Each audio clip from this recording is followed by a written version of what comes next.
आइए आज के इस विश्लेषण में सीधे गोता लगाते हैं। जरा सोचिए, एक इंसान के पास इतनी दौलत कैसे हो सकती है जो आज की तारीख में कई देशों की कुल जीडीपी से भी ज्यादा हो।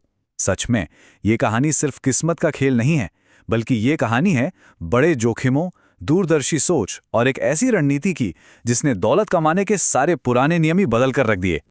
अपने चरम पर एलॉन मस्क की कुल संपत्ति $400 बिलियन के एक ऐसे आंकड़े को छू गई थी जिस पर यकीन करना मुश्किल है। फिलहाल ये लगभग $385.6 बिलियन के आसपास है। मतलब ये इतना बड़ा नंबर है कि इसे आम जिंदगी के हिसाब से समझना लगभग नामुमकिन सा लगता है। तो सवाल उठता है, आखिर वो यहां तक पहुंचे कैसे? इस चर्चा में हम ठीक उसी टाइमलाइन, उन रोंगटे खड़े कर देने वाले फाइनेंशियल रिस्क और उस पूरे सिस्टम का पर्दाफाश करेंगे जिसने इस अथाह संपत्ति को जन्म दिया। हम देखेंगे कि कैसे उन्होंने हर जीत का पैसा सीधे अपने अगले और उससे भी बड़े दांव में लगा दिया। इस पूरे सफर की गहराई में जाने के लिए हम इसे कुछ अहम हिस्सों में बांटकर देखेंगे। शुरुआती कमाई से लेकर सब कुछ दांव पर लगाने और फिर सीधे ट्रिलियन डॉलर की उड़ान तक का सफर। साथ ही हम सरकारी मदद और इस अपार संपत्ति की असली सच्चाई को भी डिकोड करेंगे। तो शुरुआत करते हैं उनके पहले कुछ करोड़ों की कमाई से। ये वो दौर था जहां से इस विशाल साम्राज्य की नींव रखी गई। अगर हम इस टाइमलाइन पर नजर डालें तो उनका शुरुआती हुनर साफ झलकता है।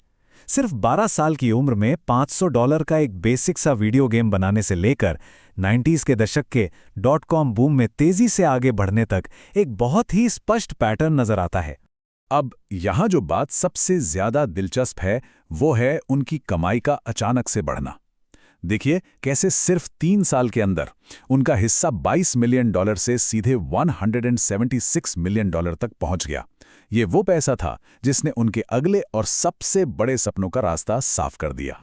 लेकिन असली कहानी तो अब शुरू होती है। मस्क ने पेपैल से मिले इस भारी भरकम पैसे को सिर्फ बैंक में सेफ नहीं रखा, बल्कि उन्होंने अपना लगभग पूरा पैसा उन इंडस्ट्रीज में दांव पर लगा दिया जो बड़े बड़े अरबपतियों को सड़क पर लाने के लिए बदनाम थी।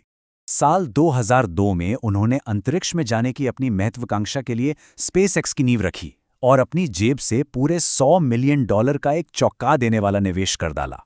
और इसके ठीक बाद वो टेस्ला मोटर्स नाम के एक स्ट्रगल कर रहे स्टार्टअप के सबसे बड़े शेयरधारक भी बन गए। अब जरा 2008 के इस दौर को देखिए। दोनों कंपनियां लगभग बंद होने की कगार पर थीं। स्पेसएक्स के रॉकेट लगातार फेल हो रहे थे और टेस्ला को हर महीने $10 मिलियन का भारी नुकसान हो रहा था। बिल्कुल दिवालिया होने से ठीक पहले उन्होंने अपने बचे हुए आखिरी $35 मिलियन भी झोंक दिए। और किस्मत देखिए, ठीक उसी वक्त नासा के एक $1.6 बिलियन के कॉन्ट्रैक्ट ने स्पेसएक्स को बचा लिया। 2008 के उस भयानक संकट से बाल बाल बचने के बाद जो मंच तैयार हुआ, उसने ठीक एक दशक बाद उनकी संपत्ति में एक ऐसा विस्फोट किया जो शायद ही पहले कभी देखा गया हो। जरा 2020 के इन आंकड़ों को ध्यान से देखिए। सिर्फ एक ही साल के भीतर मस्क की कुल दौलत में $140 बिलियन का एक ऐसा जबरदस्त उछाल आया जिसने सबको हैरान कर दिया। ये फाइनेंशियल हिस्ट्री में दौलत बनने की सबसे तेज रफ्तार में से एक थी। आखिर ये चमत्कार हुआ कैसे? असल में ये भारी उछाल टेस्ला के स्टॉक्स के रॉकेट की तरह उड़ने और स्टारलिंक की वजह से स्पेसएक्स के एक ग्लोबल टेलीकॉम दिग्गज बनने का नतीजा था। और हाल ही में XAI के मर्जर ने तो स्पेसएक्स की वैल्यूएशन को कहीं और ही पहुंचा दिया है।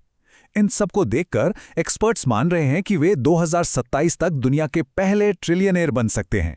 हालांकि इस बेतहाशा उड़ान और दौलत को पूरी तरह से समझने के लिए हमें अपने सोर्सेस से मिले दो बिल्कुल अलग अलग नजरियों को देखना होगा।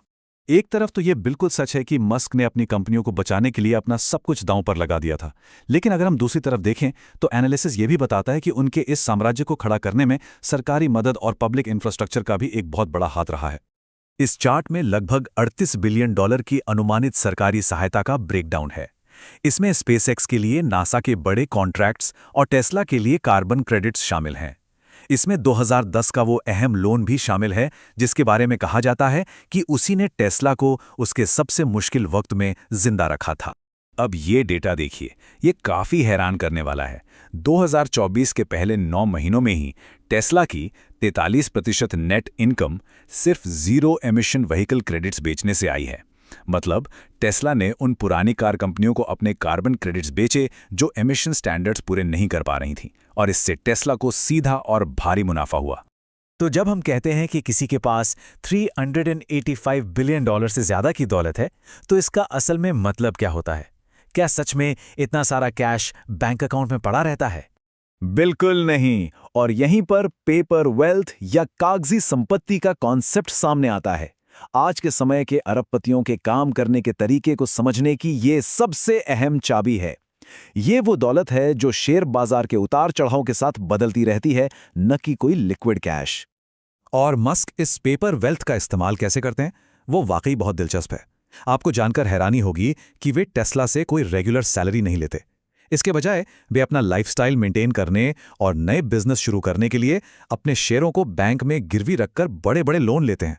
एक समय ऐसा भी था जब उनके 58% टेस्ला शेयर्स अरबों डॉलर्स के लोन के लिए गिरवी रखे हुए थे। ये स्मार्ट स्ट्रैटेजी उन्हें टैक्स बचाने में भी जबरदस्त मदद करती है। हमारे सोर्सेस के कुछ एनालिस्ट का मानना है कि कामयाबी का ये तरीका एक ऐसा चक्र बनाता है जिसे सीढ़ी को ऊपर खींच लेना कहा जा सकता है। मतलब एक तरफ तो शुरुआती सरकारी मदद ने उनकी नींव मजबूत की, लेकिन दूसरी तरफ अब रेगुलेशंस और सब्सिडी कम करने की बातें हो रही हैं। इससे होगा ये कि भविष्य के नए उद्यमियों को शायद वो मदद न मिल पाए जो खुद उन्हें शुरुआती दौर में मिली थी। तो भारी पर्सनल रिस्क, एक विजनरी टेक्नोलॉजी और बड़े पैमाने पर पब्लिक फंडिंग के इस पूरे कॉम्बिनेशन को देखने के बाद हमारे सामने एक बहुत ही अहम सवाल खड़ा होता है। क्या वेल्थ बनाने का ये तरीका भविष्य के इनोवेटर्स के लिए भी खुला रहेगा, या फिर अपार संपत्ति बनाने के सारे नियम अगली पीढ़ी के लिए पूरी तरह से बदले जा रहे हैं? सच में यह एक ऐसा सवाल है जो आने वाले समय के बिजनेस और हमारी इकोनॉमी दोनों की दिशा तय कर सकता है।